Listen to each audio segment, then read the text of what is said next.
Hello, faith leaders, and welcome to Breaktime. Today's proverb is 27:8. Like a bird that flees its nest is anyone who flees from home.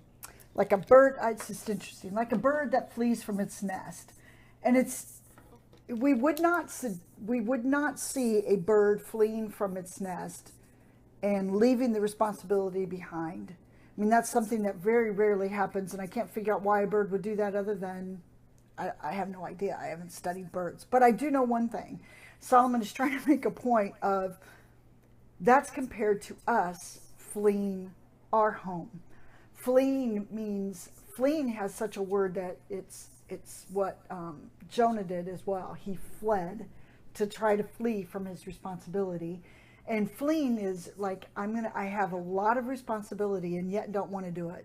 So instead of taking responsibility and following through with what I've promised to do, following through with my responsibility, I flee.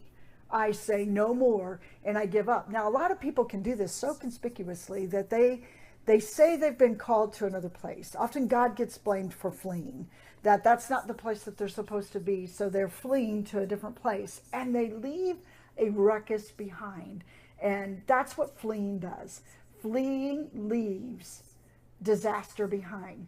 And so in our roles at workplace, this can happen so often. We can become so frustrated and so bogged down by the amount of responsibility we've been given or by the amount of trouble that's on our laps that instead of seeing it as an opportunity for us to grow and mature and to follow through, some of us sometimes can use that as ways of saying, God must be telling me that I must get away.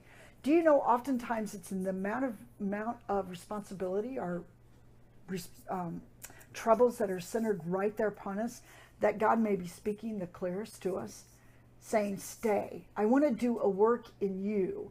I want to finish what I've started in you. And sometimes before God is finished, we see it as an opportunity to break away because it's too difficult. It's too hard.